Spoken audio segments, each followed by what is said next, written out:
Bonjour. Dans le programme d'aujourd'hui, je vais de nouveau bouleverser les mauvaises habitudes. Oui, oui. D'une part, la nouvelle qui va vous être proposée a été écrite par une auteure contemporaine franco-italienne ou italo-française, c'est selon l'endroit géographique où vous vous situez. Et d'autre part, cette nouvelle va vous être contée par une artiste conteuse française qui n'en est pas à sa première lecture. L'auteur, Marietta Rauschom, a écrit plus de 300 œuvres en lecture libre et 2 livres disponibles à la vente, à savoir Une vie, c'est parfois trop court, en 2019, et Juste avant la nuit, en 2020. Marietta Rauschom est férue d'auteurs tels qu'Edith Wharton, Maupassant, Balzac et Flaubert, entre autres. La conteuse, Marie-Roch Bartowski, qui a eu la gentillesse et l'opiniâtreté de se prêter au jeu de la lecture de ce texte, est une artiste que je qualifierais de colorée. Colorée de par ses œuvres picturales et ses propres récits. Elle se définit elle-même comme artiste en couleur. Elle fait de la médiactivation artistique en couleur, exactement. Expression des mots, jeu de lumière dans le roc en peinture et en écriture. Marie-Roch pratique l'art naïf, la poésie et l'écriture. Je vous propose dès à présent de découvrir Les chats souverains, une nouvelle de Marietta Rauschom, écrite en 2016 et racontée par Marie-Roch Bartowski.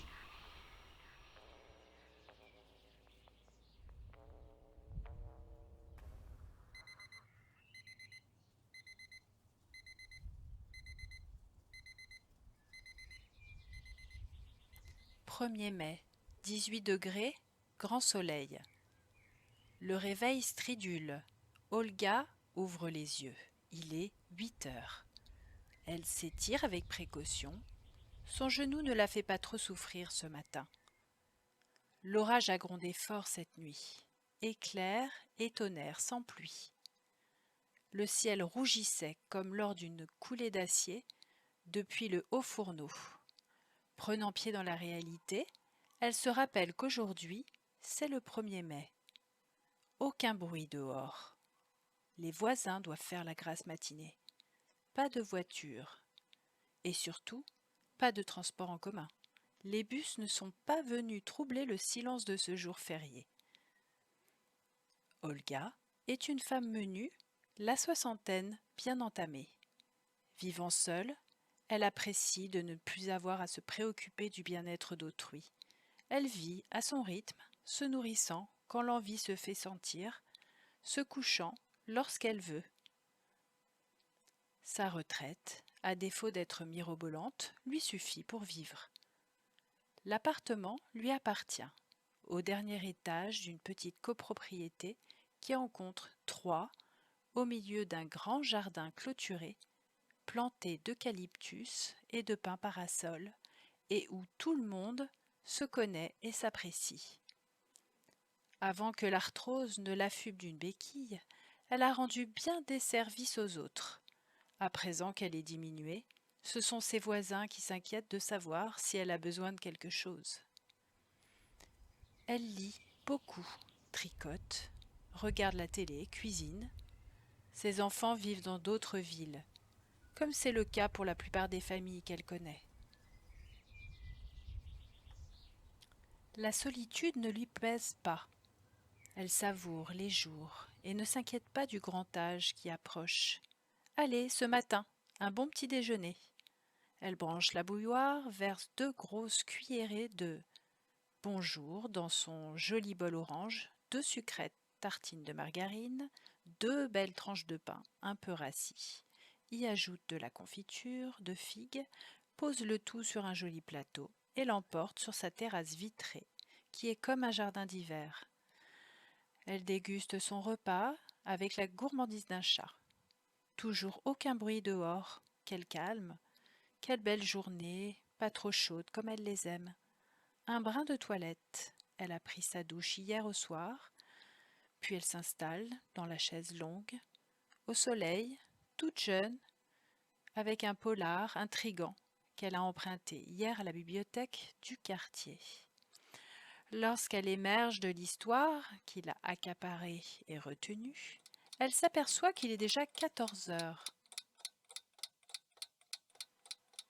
Allons inspecter le frigo. 2 tomates en salade, un dos de cabillaud cuit à la vapeur, un yaourt et une petite sieste. Vers 18 heures, elle s'accoude au balcon. Dehors, tout est tranquille, sauf quelques aboiements venant de l'étage inférieur. Tiens, c'est Elliot, le chien de monsieur, qui réclame à manger. Le soir descend lentement, dans une profusion de nuages roses, un beau spectacle. Elle n'a plus faim, se force toutefois pour boire un verre de lait froid, croque 1 ou 2 petits beurres, allume la télé. L'écran est tout noir. Elle contrôle le disjoncteur, non, tout est en ordre. Va sonner chez les voisins de palier qui ne répondent pas. Ils sont allés sûrement dans l'arrière-pays par cette belle journée. Elle songe, un petit peu dépitée, que cette année personne ne lui a offert de muguet, un petit pincement au cœur. Vite réprimée. Ses enfants n'ont pas téléphoné, ce n'est pas bien grave, ils ont leur vie. La nuit venue, elle prend sa douche, puis se couche, sereine, malgré tout.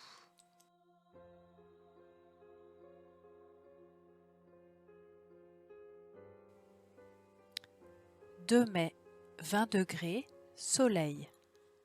7 heures, Olga se réveille, entourée d'un grand silence. Elle met longtemps avant de remarquer que cela est assez insolite. Allumer la télé, toujours rien. Décroche son téléphone qui est muet, sort en peignoir, frapper chez ses voisins qui ne répondent pas. Elle revient chez elle, pensive, sort sur la terrasse et regarde. 3 étages plus bas, l'avenue où il n'y a aucun trafic. Le terminus des bus, plus loin, est désert. Elle a l'impression que les voitures en stationnement n'ont pas bougé depuis hier. Se rembrunit, décide de déjeuner quand même. Réalise que le chien du dessous aboie maintenant sans discontinuer. L'appelle depuis le balcon. « Elliot, mais qu'est-ce que tu as ?» Il aboie de plus belle, passe sa tête à travers les barreaux du garde-fou, regarde vers le haut, s'étrangle de colère. Une subtile inquiétude la saisit. Elle s'habille, prend sa béquille et son sac et descend un étage après l'autre, délaissant l'ascenseur dans un réflexe de prudence, en sonnant à toutes les portes. Personne ne répond. Elle va au sous-sol, les voitures des autres copropriétaires sont sagement alignées. Mais où sont-ils tous ? Olga sort par la porte vitrée de l'immeuble, s'avance vers le jardin. Soudain, une caresse sur ses chevilles la fait tressaillir. C'est Caramel, la grosse chatte rouge du premier étage, que sa maîtresse laisse vagabonder. Son bol d'eau et celui des croquettes, qu'on laisse toujours sous le figuier, sont vides. La pauvre, tu as faim, hein ? Mais je n'ai rien pour toi. Pensive, Olga fait demi-tour, remonte chez elle et récupère dans le frigo un reste de rôti, prend la brique de lait et redescend. Caramel finit le tout à grande vitesse, puis, repu, s'allonge dans l'herbe. Que faire ? Olga décide d'aller voir un peu plus loin sur l'avenue. Elle marche lentement dans le grand silence, piquetée çà et là par des aboiements. Elle n'avait jamais réalisé la quantité de chiens présents dans le voisinage. Arrivée à la petite supérette qu'elle trouve vide de tout occupant et dont la porte est grande ouverte, Olga prend un sac de croquettes. Elle compte diligemment la monnaie et la dépose sur le comptoir. Elle décide de rentrer, ne comprenant rien à rien. Arrivée dans le jardin de son immeuble, voici Caramel qui l'accueille en feulant de bonheur. Elle n'est pas seule, un gros matou noir et blanc l'escorte. Olga dépose une bonne portion de croquettes dans l'un des bols, prend de l'eau fraîche au robinet d'arrosage, salue les chats à plus tard et remonte péniblement chez elle, de plus en plus songeuse. Rien n'a changé dans l'appartement. Pas de télé, pas de téléphone. Et les filaments de l'ampoule sur la lampe qu'elle avait laissée allumer, un vieux modèle, le culot encore à baïonnette, tantôt rougeoie, tantôt faiblissent. Elle place une casserole d'eau sur la plaque électrique pour se préparer des pâtes. Il se passe bien 20 minutes avant que l'eau ne commence à bouillir. C'est inhabituel. Pourtant, Olga ne fait pas encore trop de soucis. Elle a mangé ses pâtes sans trop d'appétit. Il en reste un peu. Elle décide de les apporter en bas au chat. Prudente, elle n'emprunte plus l'ascenseur. Les 3 étages lui sont pénibles et elle sait qu'il faudra les remonter. Dans le jardin, 2 nouveaux chats sont arrivés. Avant de les distinguer, elle leur donne un nom. Caramel est baptisé depuis longtemps.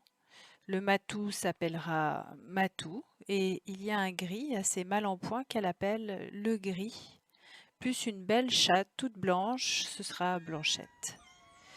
Les 2 dernières arrivées se jettent sur le reste de pâtes.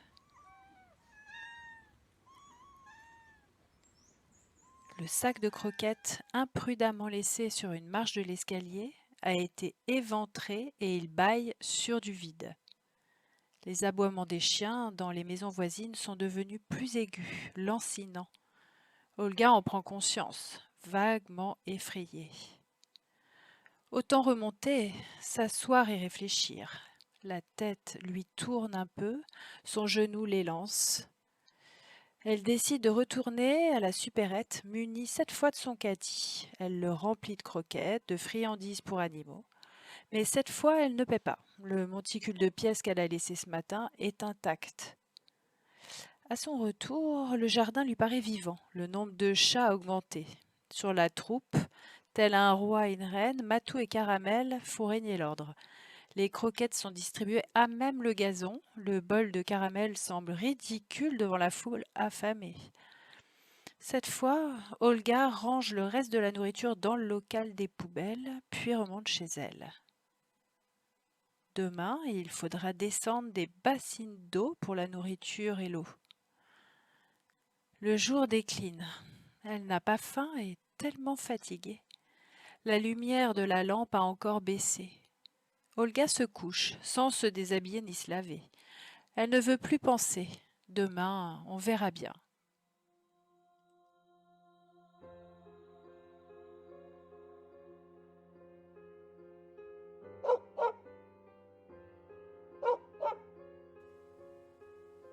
3 mai, 25 degrés, soleil. Un aboiement frénétique réveille Olga, suivi de pitoyables gémissements. Elle se lève avec raideur, clopine jusqu'à la terrasse. Regarde en bas. Une masse noire qui bouge faiblement s'étale sur le gazon. C'est Elliot. Il a sauté depuis le balcon du 2e et s'est blessé. Que faire? Olga se lave sommairement, se sert des toilettes. Il lui semble que le débit du robinet affaiblit, mais ne s'autorise pas à y réfléchir. Plus tard, plus tard. S'habille plus ou moins et descend lentement jusqu'au jardin.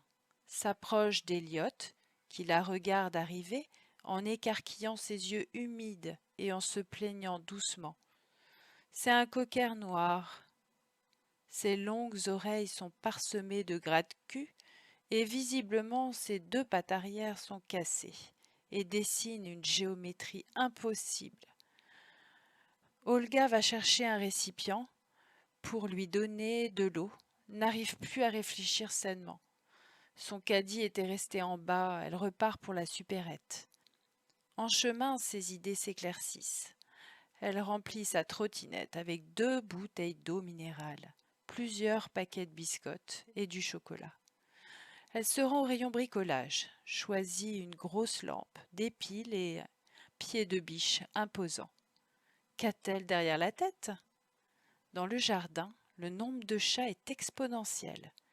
Toutes les couleurs, les sexes, les races sont représentés. Hiératique, solennel, caramel et Matou dirigent ce chaos. Olga verse les croquettes dans l'une des grandes bassines, puise de l'eau dans l'autre. Stupéfaite, elle remarque les deux leaders qui se servent parcimonieusement en premier, cédant ensuite la place aux autres. Une file indienne s'est formée. Personne n'essaie de grappiller une place. Rassurée, Olga laisse le caddie en bas et remonte en hannant ses 3 étages. À présent, il faut qu'elle réfléchisse pour de bon. Quelque chose de très grave s'est produit. Elle ignore quoi encore, qui a fait disparaître de la surface de la Terre les autres habitants. De cette ville, du pays, du monde entier? Elle ne veut pas y penser, pas maintenant. Le courant électrique faiblit. L'eau va cesser de couler du robinet. Que faire? Les denrées du frigo et du congélateur vont bientôt commencer à puer. Vite, elle sort le tout, fait cuire comme elle peut, viande et poissons. Ils se conserveront quelques jours. Les entrepose à nouveau dans le frigo, une fois cuits. Enfin, elle prend une décision solennelle, prépare un gros baluchon de drap, son oreiller, quelques couverts, ses affaires de toilette, ses médicaments, en s'interdisant de penser à ce qui se passera lorsqu'ils seront épuisés. Redescend les escaliers. Les chats dehors dans le jardin l'observent avec acuité et à travers la porte vitrée de l'entrée. Elle se saisit du pied de biche et elle force la porte du plus petit des logements du rez-de-chaussée. C'est un studio d'étudiants. Ça sent le négligé, le frigo est presque vide. Olga place la bonde au fond de la baignoire et la remplit d'eau. Sur le balcon, elle avise une échelle assez grande et décide d'aller dehors, de l'appuyer au prochain balcon. C'est un 3 pièces, elle connaît bien les occupants. Ce sont des gens propres et assez aisés. À grand-peine, elle se hisse et entre par la porte-fenêtre du balcon. L'appartement de la famille Desbois est très bien meublé, propre, cossu. Elle en fera sa résidence. Ici aussi, elle remplit la baignoire. Miraculeusement, près de la porte d'entrée, solide et pourvue de nombreuses serrures, elle voit sur un crochet un jeu de clés qui pendouille. S'en empare. La nuit est vite venue ce soir, se dit-elle avant de réaliser qu'en fait, les lampadaires de la rue ne donnent plus qu'un halo floconneux et faiblard. En voyant promener la literie précédente, elle la remplace par ses draps et oreillers et se couche. Elle n'a rien mangé, juste bu un peu d'eau. Le sommeil l'enveloppe vite, vite, et elle oublie qu'elle n'a plus entendu Elliot depuis un bon moment.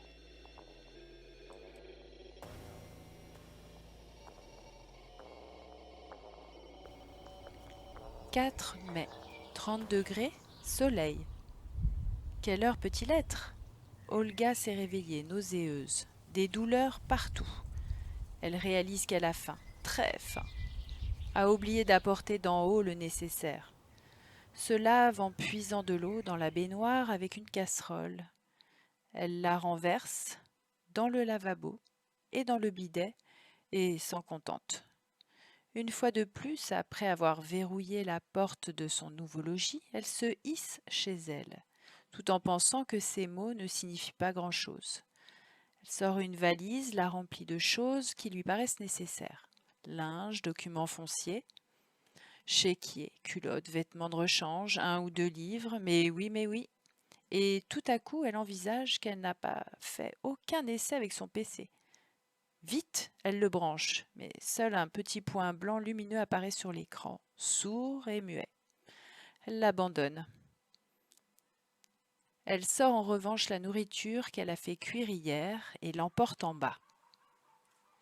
Redescendue dans sa nouvelle résidence, elle fait un peu de rangement pour installer son propre fourbi. Elle déjeune avec du lait tiède et des biscuits qu'elle a trouvés dans le garde-manger bien fourni, trop long d'attendre. Puis elle sort voir sa ménagerie. Cette fois, le jardin est vraiment envahi. Il y a heureusement encore assez pour apaiser la fringale des chats. Pendant qu'ils dévorent, Olga s'approche avec réticence du lieu où Elliot se trouvait hier. Le spectacle qui l'attend la transforme en statue de sel. Il reste des lambeaux de poils noirs, un crâne bien nettoyé. Les chats ont fait place nette. On ne peut pas les appeler cannibales puisqu'ils ont mangé une espèce différente. Il n'importe qu'il faut insérer cette nouvelle donnée dans le database, se dit Olga. Elle écoute attentivement, les aboiements dans les environs sont plus faibles mais aussi nombreux. Rentrée à la maison, cette fois elle s'assied devant la table, se saisit d'un bloc-notes et d'un stylo et commence à noter sans se soucier d'ordre les idées qui se croisent dans son crâne. Qu'est-il arrivé? Guerre, séisme, bombe atomique, extraterrestre? Que faire quand il n'y aura plus de médoc? Envolé à la pharmacie?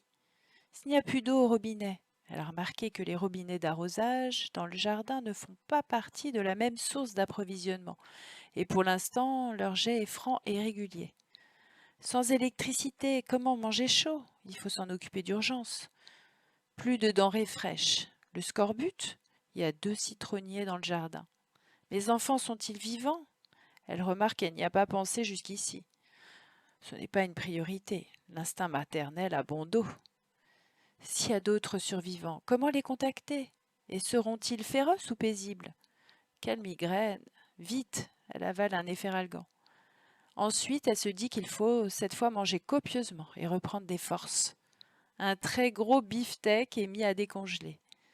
Elle ouvre une boîte d'asperges et une autre boîte de poires au sirop. Une fois son repas terminé, elle lave, plus ou moins, les ustensiles utilisés et s'écroule sur le lit, alors que dehors, il fait encore jour.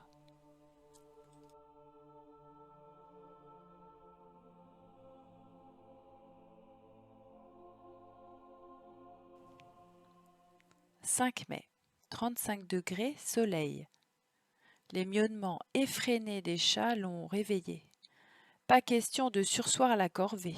Vêtue, ou plutôt dévêtue, au saut du lit, elle se rend compte de la chaleur intense du soleil qui est déjà brûlant, alors qu'il n'est que quoi, 5 heures du matin. On n'est que le 5 mai. Enfin, elle pense qu'on est le 5 mai sans en être absolument certaine. Ce n'est pas normal, bougonne Olga. Mais qu'est-ce qui est normal en ce moment? Il n'y a plus de courant électrique. Dès la porte vitrée ouverte, les chats se précipitent vers elle en une marée. Féline. Ce ne sont que frottements, queues, hauts levés, cris de gorge qui se veulent amicaux. Olga remplit les bassines, caresse ça et là avec un zeste de répugnance toutefois depuis la découverte d'hier. Elle s'assied sous un eucalyptus et réfléchit à l'une des difficultés, chauffer les aliments. Regarde de ci, de là, avise le jardin de rocaille et ses plantes grasses, orgueil du défunt, jardinier. Une idée se ferait un chemin. Elle déterre quelques-unes des grosses pierres qui délimitent le jardin, les ordonne en un cercle qu'elle tapisse de gravier. Avec son pied de biche, elle ouvre la dernière porte du rez-de-chaussée, pénètre dans le 2 pièces de Madame Lantier, fanatique des plantes vertes. Sur son balcon, il y a plusieurs trépieds en fer qui se sont parfaits pour une cuisine de plein air. De plus, Madame Lantier, très âgée, ne jurait que par les vieilles choses. Elle a des casseroles à fond épais et brunis qui iront très bien sur un vrai feu. Olga sourit. Pour la première fois depuis ce 1er mai, elle décide, malgré la chaleur, de bien déjeuner avec du café au lait, des tartines, des fruits qui vont bientôt pourrir sinon. Et c'est ainsi réconfortée qu'elle affronte ce qu'il faut bien nommer canicule pour retourner à la supérette. Dès qu'elle empoigne le caddie, Caramel, Matou et un 3e gros chat qu'ils ont dû nommer ministre de l'Intérieur la suivent Et pourquoi pas, se dit-elle. Venez donc. Un bref éblouissement. Le soleil tape vraiment fort et il n'est que 10 heures. Elle renonce à la marche qui l'attend, vide les congélateurs dans les 3 appartements. Et d'ailleurs, les denrées ne sont plus surgelées. Armée de ciseaux, elle découpe les portions de cabillaud, de saumon, de tartare, même les moules et les crevettes. Vide le tout dans les bassines. Elle en a récupéré plusieurs sur les balcons du rez-de-chaussée. Les chats ont l'air d'aimer. L'un après l'autre, ils viennent sagement prélever leur quota et s'installent dans l'herbe pour mâcher avec des ronronnements de satisfaction. Olga les regarde presque heureuse, se disant qu'elle est devenue une mémère à chat. Et alors, ça dérange quelqu'un? Clame-t-elle à la cantonade, et sa propre voix lui fait presque peur dans ce grand silence. Elle rentre, monte au premier étage, force les 3 autres portes et remplit péniblement car l'eau coule très lentement, toutes les baignoires. Puis elle dort et à son réveil au crépuscule, elle se rend compte avec tristesse qu'elle a oublié quel jour de la semaine ou du mois il peut bien être. Bientôt elle s'en moque, à quoi cela sert-il? La chaleur est un peu tombée. Elle décide de refaire un tour à la supérette le lendemain matin très tôt. Mange une banane toute noire mais très sucrée. Verrouille toutes les serrures et malgré la touffeur de la pièce, le sommeil miséricordieux l'emporte.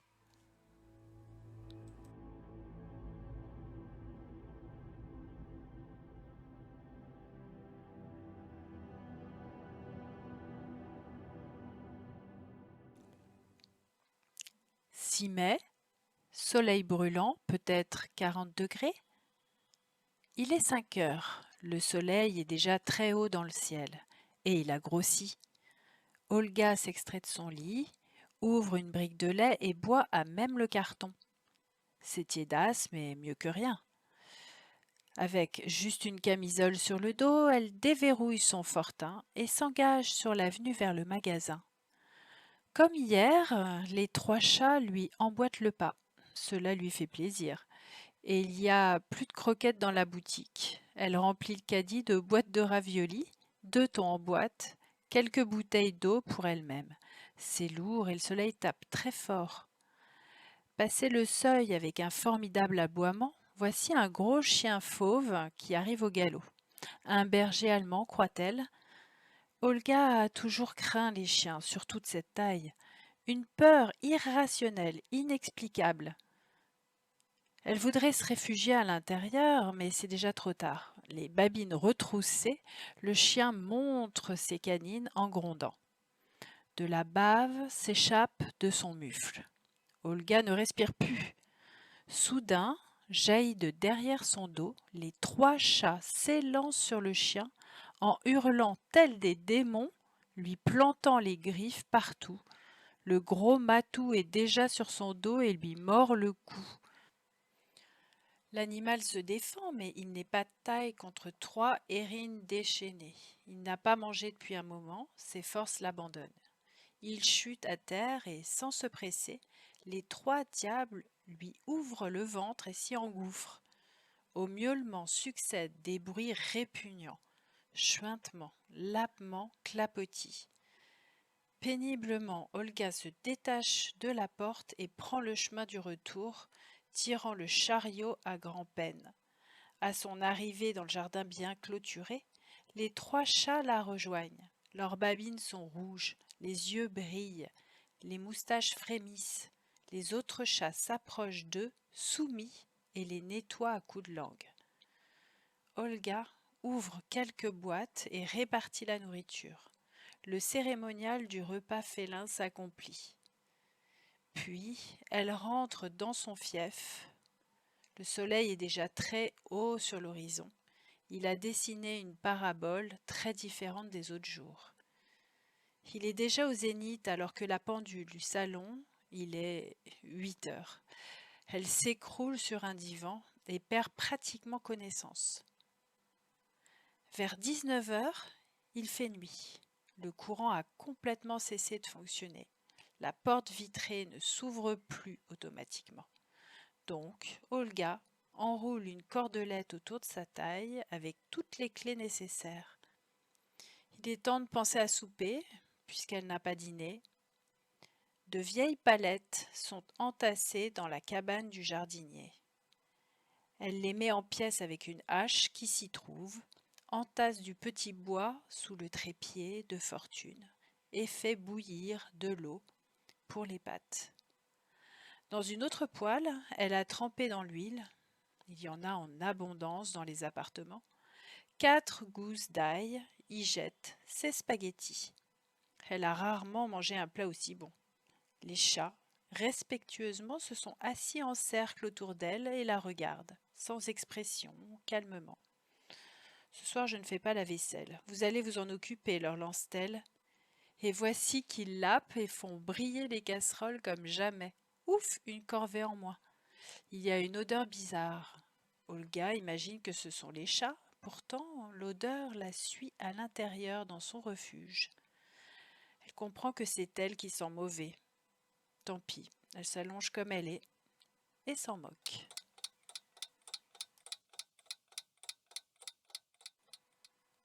Quel jour, le thermomètre a éclaté. L'effeulement des chats la réveille.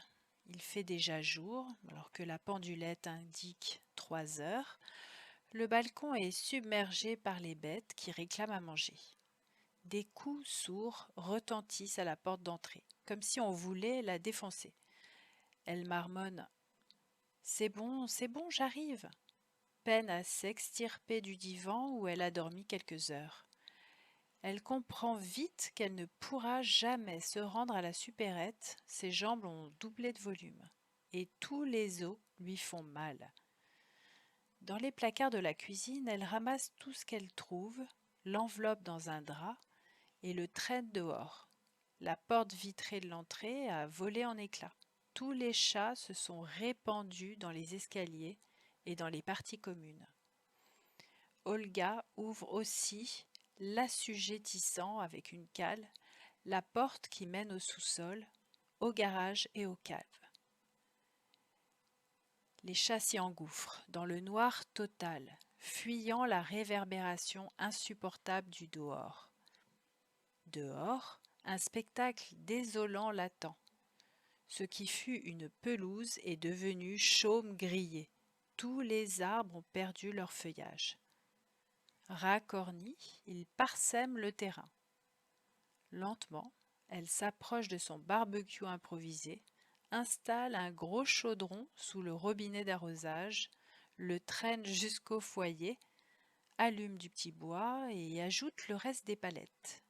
Dès que l'eau frissonne, au bout d'une éternité lui semble-t-il, elle y jette en vrac penne rigate, spaghetti, riz basmati, lentilles du puits et même un gros paquet de semoule à couscous. Le tout bouillonne gaiement. Les chats reviennent, mouvant tapis. Elle soulève le chaudron et en renverse le contenu directement sur la terre craquelée. À présent, il n'est plus question de préséance, ni de file indienne, ni de queue leu-leu. Toute la meute se jette sur la nourriture. Olga les imite, à genoux, elle s'efforce d'attraper dans sa main en cuillère une partie du magma. Les chats la laissent faire. C'est chaud, ça manque de sel, mais les larmes qui ruissellent de ses yeux y pourvoient. Comme la petite vieille qu'elle est devenue, elle grimpe à genoux les quelques marches qui mènent dans l'immeuble, verrouille sa porte et se laisse tomber sur le carrelage. De là, elle a une vue superbe sur l'immeuble d'en face, où un beau labrador coincé sur le balcon du 2e étage couine faiblement sous le soleil impitoyable. Parlons-en du soleil. Elle a l'impression qu'il s'est beaucoup rapproché et qu'il est plus grand. Puisant dans ses maigres connaissances d'astronomie, elle se demande si c'est la Terre qui s'en approche ou bien l'inverse. Bof, n'y pensons plus. Pourtant, elle ricane lugubrement en pensant à la meute d'experts qu'un tel phénomène aurait attiré, vers les émissions de télévision jadis. Quelque chose, en face, attire son regard. Silencieusement, les chats entreprennent d'escalader le mur de l'immeuble aux chiens. S'agrippant à la moindre aspérité du ciment, ils grimpent, déterminés. Le chien hurle à présent, de terrifiants cris d'agonie. Puis il se tait. Olga voit un ruisseau pourpre dévaler le balcon. Les chats qui n'ont pas pu monter le lapent à même le sol. La chaleur est devenue horrible. Olga transpire de partout. Elle décide de sacrifier l'eau de la baignoire et s'y plonge. Mais l'eau est tiède. On dirait un bain dans la soupe. Elle s'en extirpe et s'allonge sur le carrelage. Et c'est là que l'oubli l'enveloppe.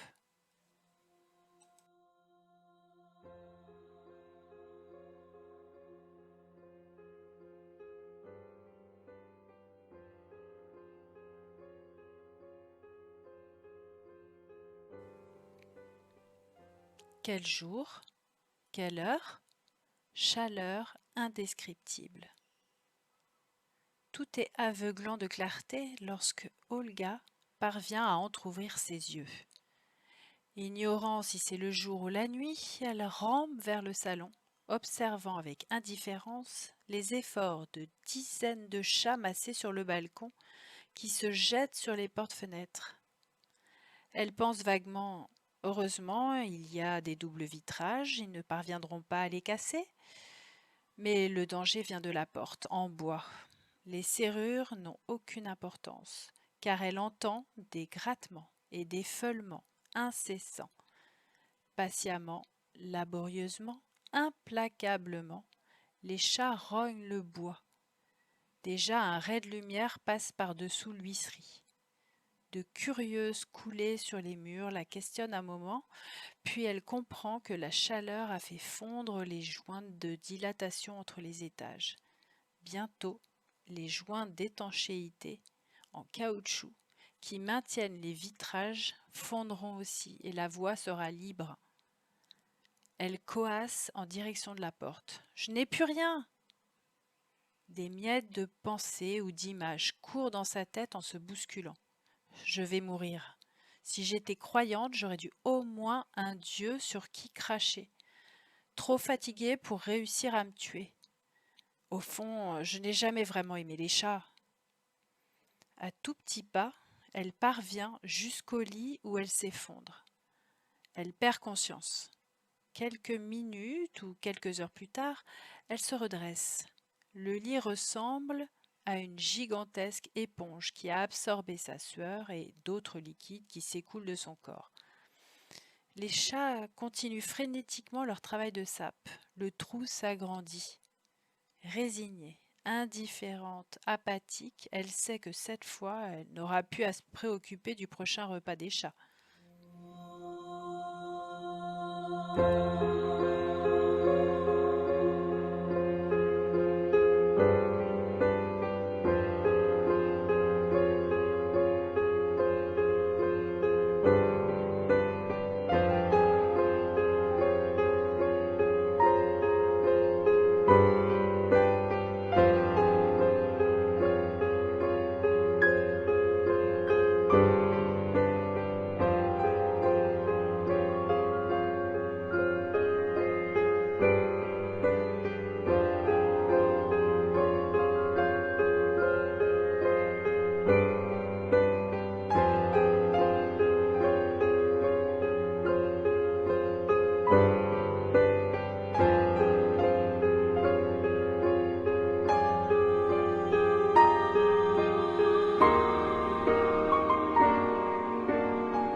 Les chats souverains, la nouvelle de Marietta Rauschom, écrite en 2016 et parue sous licence Creative Commons sur le service de publication en ligne Altramenta, vous était racontée par Marie-Roch Bartowski.